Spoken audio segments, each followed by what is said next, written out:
আলী এমন রবের ইবাদত করি না যে রবকে আমি আলী দেখতে পাই না। জোরে চিল্লায়া বলেন সুবহানাল্লাহ। আমাদের পূর্বপুরুষ যারা ছিলেন, পয়গম্বর আদম নবী থেকে নিয়ে এই পর্যন্ত যারা আল্লাহ তাআলার কাছে দামি হয়ে গেলেন, তারা দুনিয়া থেকে জান্নাতটা তাদের হাতে নিয়ে গেলেন। কেমনে নিয়ে গেলেন? পয়গম্বর বলেন, ও আমার উম্মতেরা, আল্লাহ তাআলা তোমাদেরকে দুনিয়ার জমিনে পাঠানোর পূর্বে তোমাদের হাতে জান্নাতটা দিয়া দুনিয়াতে পাঠাইলো। জান্নাত দিয়া পাঠানোর পর আল্লাহ বললেন, রে আমার বান্দারা, জান্নাত দিয়া তোদেরকে দুনিয়ার জমিনে পাঠাইলাম, আবার এই জান্নাত নিয়ে এই দুনিয়ার জমিন থেকে আসবা, এই জান্নাতেই থাকবা। পয়গম্বর আদম আলাইহিস সালাতু ওয়াস সালামকে আমার আল্লাহ যখন জান্নাতের মধ্যে বানাইয়া জান্নাতের মধ্যে রাখলেন, জান্নাতের মধ্যে রাখার পর দুনিয়ার জমিনে পাঠাইলেন। দুনিয়ার জমিনে পাঠানোর পর আল্লাহ রাব্বুল আলামিন আমাদেরকে স্বাধীনতা দিলেন। কেমন স্বাধীনতা দিলেন? বান্দারে, তুই দুনিয়ার জমিনে থাকিয়া যদি আমি আল্লাহ তাআলার নাফরমানি করো, আমি আল্লাহ তাআলার নাশুকরিয়া করো, আমি আল্লাহ তোমাকে কোনো আযাবের মধ্যে গ্রেফতার করব না, দুনিয়ার জমিনে তোমাকে লাঞ্ছনাও করব না, বঞ্চনাও করব না। তবে বান্দা, খবরদার খবরদার, কখনো সীমা লঙ্ঘন করিও না। সীমা লঙ্ঘন যারা করেছে, ওই তো ফেরাউন, নমরুদ, হামান, আরো যারা আছে, এই যুগে তাআলার পক্ষ থেকে যে আদেশ জারি হয়েছে, যে আল্লাহ তাআলার আদেশ নিষেধ অমান্য করেছে, সীমা লঙ্ঘন করেছে, আল্লাহ তাআলা তাদের বিচার দুনিয়ার জমিনে করে থাকেন। এজন্য মুসলমান ভাইরা আমার, পয়গম্বরের সাহাবী আলী রাদিয়াল্লাহু তাআলা আনহু ডাক দিয়া বলে, ওরে দেখো, আমি আলী এমন রবের ইবাদত করি না যে রবকে আমি আলী দেখতে পাই না। আলী রাদিয়াল্লাহু তাআলা আনহু ডাক দিয়া বলে, এমন রবের ইবাদত আমি আলী করি না যে রবকে আমি দেখতে পাই না। ইহুদি ডাক দিয়া কয়, রে আলী, এটা কেমন পাগলের মতো কথা বললা? তোমার রবকে তুমি দেখতে পাও না? তোমার রবকে যদি তোমরা দেখতে পাইতা তাহলে তো আমিও দেখতে পাইতাম। আলী রাদিয়াল্লাহু তাআলা আনহু ডাক দিয়া কয়, রে ও ইহুদি, শোন, আমার আল্লাহকে আমি দেখতে পাই না, এটা আমার ভিতরে আছে, আমিও জানি, কিন্তু শুনে রাখ, শুনে রাখ, আমার রব আল্লাহকে আমি দেখি না, কিন্তু আমার রব আল্লাহ তো আমাকে দেখতেছে।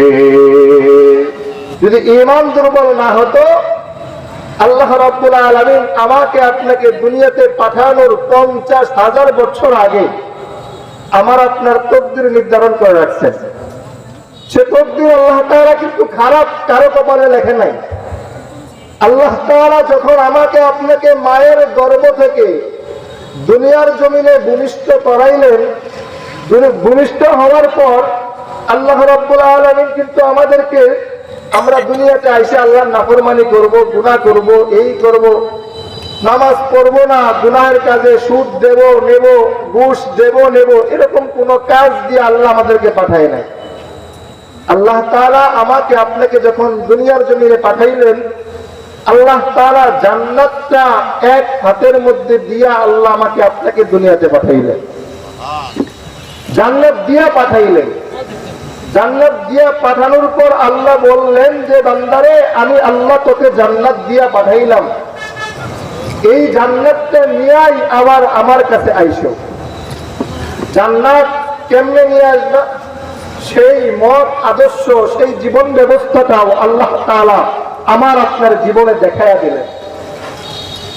পয়গম্বর বলেন, আমানতু বিল্লাহি ওয়া মালাইকাতিহি ওয়া কুতুবিহি ওয়া রুসুলিহি ওয়াল ইয়াউমিল আখির ওয়াল কদরি খাইরিহি ওয়া শাররিহি মিনাল্লাহি তাআলা ওয়াল বাসি বাদাল মাউত। পয়গম্বর বলে, এক নম্বরে আল্লাহ আছে, এটা বিশ্বাস করো। আল্লাহর নবীর সাহাবী হযরত আলী রাদিয়াল্লাহু তাআলা আনহুকে ডাক দিয়া বলে, রে আলী, তোমরা এমন খোদার ইবাদত করো যে খোদাকে তুমি আলী দেখতে পাও না, আমরা কেউ দেখতে পাই না, কিন্তু দেখো তো, তাকায়া দেখো, আমরা আমাদের মূর্তি, আমাদের প্রভু আমাদের সামনে নিয়ে আমরা ইবাদত করি। আলী রাদিয়াল্লাহু তাআলা আনহু ডাক দিয়া বলে, দেখো, ওরে দেখো, তুই যে একটা মূর্তি সামনে নিয়ে ওই রবের ইবাদত করো, তুমি তোমার রবকে যা কিছু বলতেছ তোমার ওই প্রভু কিন্তু তা শুনতে পায় না। আরে দেখো ভালো করে শুনিয়া লাও, আমি আলী এমন রবের ইবাদত করি না যে রবকে আমি আলী দেখতে পাই না। জোরে চিল্লায়া বলেন সুবহানাল্লাহ। আমাদের পূর্বপুরুষ যারা ছিলেন, পয়গম্বর আদম নবী থেকে নিয়ে এই পর্যন্ত যারা আল্লাহ তাআলার কাছে দামি হয়ে গেলেন, তারা দুনিয়া থেকে জান্নাতটা তাদের হাতে নিয়ে গেলেন। কেমনে নিয়ে গেলেন? পয়গম্বর বলেন, ও আমার উম্মতেরা, আল্লাহ তাআলা তোমাদেরকে দুনিয়ার জমিনে পাঠানোর পূর্বে তোমাদের হাতে জান্নাতটা দিয়া দুনিয়াতে পাঠাইলো। জান্নাত দিয়া পাঠানোর পর আল্লাহ বললেন, এরে আমার বান্দারা, জান্নাত দিয়া তোদেরকে দুনিয়ার জমিনে পাঠাইলাম, আবার এই জান্নাত নিয়ে এই দুনিয়ার জমিন থেকে আসবা, এই জান্নাতেই থাকবা। পয়গম্বর আদম আলাইহিস সালাতু ওয়াস সালামকে আমার আল্লাহ যখন জান্নাতের মধ্যে বানাইয়া জান্নাতের মধ্যে রাখলেন, জান্নাতের মধ্যে রাখার পর দুনিয়ার জমিনে পাঠাইলেন। দুনিয়ার জমিনে পাঠানোর পর আল্লাহ রাব্বুল আলামিন আমাদেরকে স্বাধীনতা দিলেন। কেমন স্বাধীনতা দিলেন? বান্দারে, তুই দুনিয়ার জমিনে থাকিয়া যদি আমি আল্লাহ তাআলার নাফরমানি করো, আমি আল্লাহ তাআলার নাশুকরিয়া করো, আমি আল্লাহ তোমাকে কোনো আযাবের মধ্যে গ্রেফতার করব না, দুনিয়ার জমিনে তোমাকে লাঞ্ছনাও করব না, বঞ্চনাও করব না। তবে বান্দা খবরদার, খবরদার, কখনো সীমা লঙ্ঘন করিও না। সীমা লঙ্ঘন যারা করেছে, ওই তো ফেরাউন, নমরুদ, হামান, কামাত, আরো যারা আছে এই যুগের মধ্যেও যারা আল্লাহ তাআলার পক্ষ থেকে যে আদেশ জারি হয়েছে, যে আল্লাহ তাআলার আদেশ নিষেধ অমান্য করেছে, সীমা লঙ্ঘন করেছে, আল্লাহ তাআলা তাদের বিচার দুনিয়ার জমিনে করে থাকেন। এজন্য মুসলমান ভাইরা আমার, পয়গম্বরের সাহাবী আলী রাদিয়াল্লাহু তাআলা আনহু ডাক দিয়া বলে, ওরে দেখো, আমি আলী এমন রবের ইবাদত করি না যে রবকে আমি আলী দেখতে পাই না।